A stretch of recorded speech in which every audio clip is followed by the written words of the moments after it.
Hey, this is Todd with Baseball Think Tank, and here we have Buck. Um, this is a great example of how just the smallest changes can make a huge difference.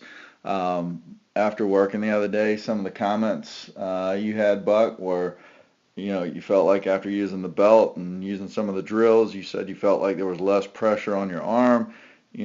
Obviously you were throwing the ball harder with perceived less effort.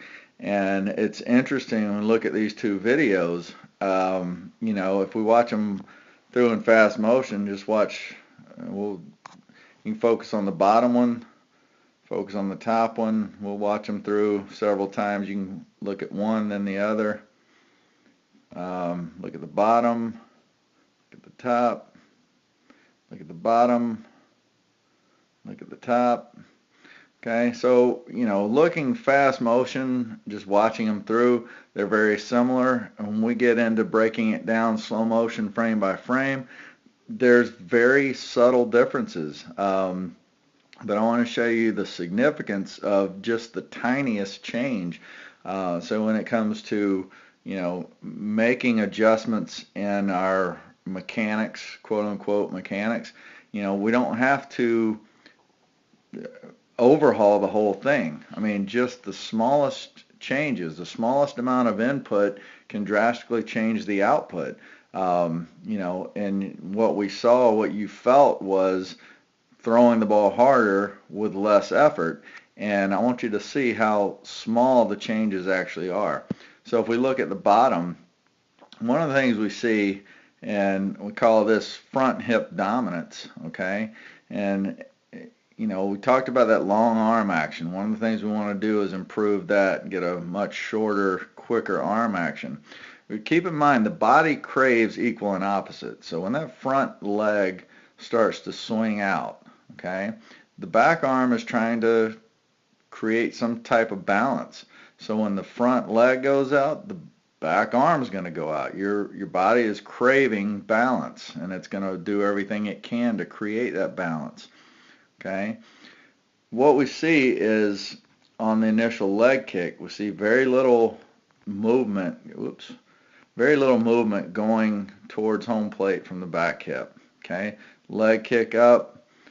We get all the way to the top, and we've done very little as far as gaining momentum to home plate. Okay, you're putting yourself in a decent position here if we went. So imagine, having that belt on where we're all of a sudden just taking off. But notice how you continue to sit down. Okay, you don't start going until now.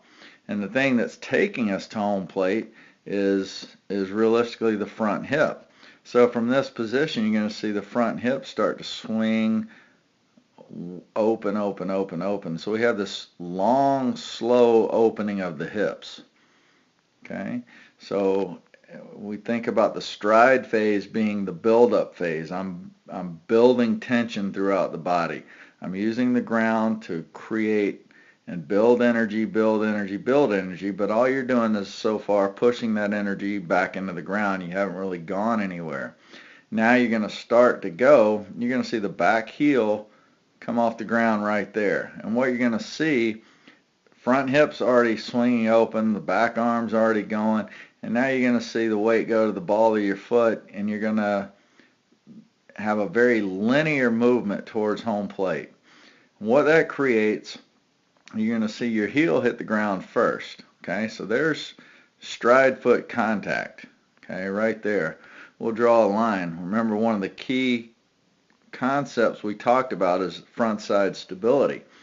So when that front side lands, we need to create a strong, stable platform in order for the hips to finish rotation, for the trunk to rotate, and cascade up into the shoulder.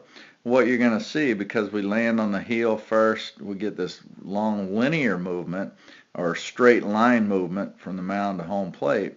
You're going to see that knee continue to creep forward. And we don't really get stable until about right there. Okay? So when the front knee quits moving, right, I give you to there. Okay? So we've created stability on our front side. Now the rest of that energy can transfer up the chain. So that's the position you're in when you finally create that stable base. Okay. Now we go to the top, and we're still going to see, you know, the only thing we've added is the belts, giving you a little more tension. But what I want you to see is just some subtle changes. We still finally get going a little bit more than we did, you know, so with the addition of the belt, we get moving a little bit faster. Still get the, you know, your body didn't change what it does. I mean, you're still allowing that front hip to kind of swing open. But because we started a little earlier moving with the back hip, okay, the ball doesn't get quite as far back. We improved a couple inches there. But what I want you to see that's significant is when we land. Boom. Look how we're landing on the entire foot. Okay, let's look at stability there. Okay, so here's the point at which we gain stability in this frame. Okay, so you see that knee is not moving anymore. So we've created stability there. And what we've allowed to happen, now we're going to be able to generate rotational forces. If you remember that video, one of the slides I showed, where the addition of rotational forces, kind of that multiplier effect, the pendulum effect. Okay, so simply by allowing our body to stable up and allow rotational forces to happen is one of the reasons your velocity went up. Okay, look at the force we have in the bottom. This is the forces we're able to apply to the pitch, and at the top we're able to now generate rotational forces to deliver the baseball. Okay, so you know, we're still doing some things that we can get better at. You know, we're still allowing this front hip to take off and spin, but because we got going a little bit earlier, we get the back hip going there, we're able to transfer the weight better and get to a solid landing, create stability on the front side, and allow trunk rotation and shoulder rotation. So now you're throwing the ball harder with less effort. Okay, and there's still room for improvement. I mean, good gracious, we can get the back hip going. You know, if we start, see, you still haven't gone anywhere. If we get the back hip, and again, we don't have to go fast, okay, but we got to get it started there. Okay, we should be already moving. Now you start moving. So you don't really start moving until you get to the top of leg kick. Okay, so right, you're turning, and now you're beginning to go. Okay, whereas opposed to back here, we see nothing, nothing, nothing. We get to the top. We still haven't gone. We still haven't gone. We still haven't gone. Now we even sit straight down.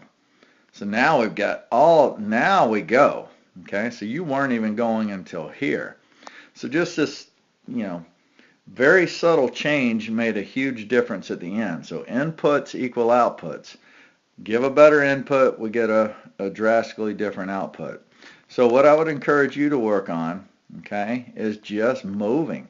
So get a strong foundation on our back foot here, okay, and begin. And it doesn't have to be fast, so I don't want you to hear that. We're not just taking off down the mound, okay? But we're getting that back hip moving this way, this way towards home plate.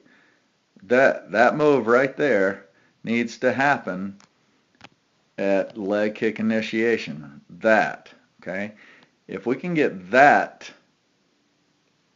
started right there, it's, you know, again, everything multiplies.